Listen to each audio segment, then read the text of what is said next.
would you accept a conscience vote as a way forward? Do you think that is the right course of action?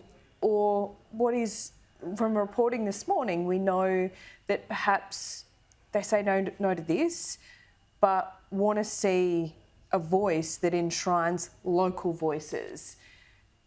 What do you think about that? The voice that we're proposing does, amplify local voices. Does it? How? Absolutely. Well, it is elected from the people. The people choose who is in this voice, and that is how, At the moment, the people in our communities can't choose who represents us.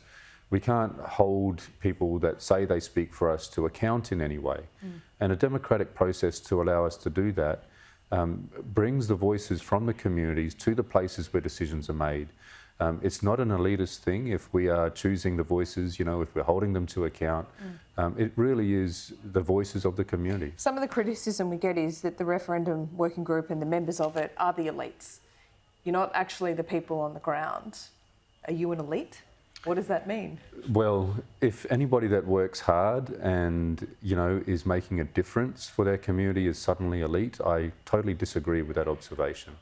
I have my family, my community, I do this because I love my children. This is about Australia, and it's about Aboriginal and Torres Strait Islander people. Yeah. And that's not an elite thing to work hard for a better future. How is it going to change the lives of Aboriginal people? Day in and day out on this program, we report about violence, domestic abuse, sexual assault in Aboriginal camps around Alice Springs. Talk about alcohol abuse, systemic, generational problems. How will this start to change things, do you think? And I don't ask you that as a trap, as the voice being some kind of perfect policy, but do you truly believe that a change in the Constitution, a voice to Parliament, will start to see those changes, and why? Yeah, absolutely, because we've seen repeatedly throughout the history of our federation, when Indigenous people have created the ability to be heard, our voices have been silenced. And whenever we've spoken, it has always been about the policies and the legislation and the programs that are able to support our communities to recover from what has been a history that is, we should all be quite ashamed of, absolutely ashamed of, the way that Indigenous people have been treated. For example, my father, wasn't an Australian citizen for most of his childhood.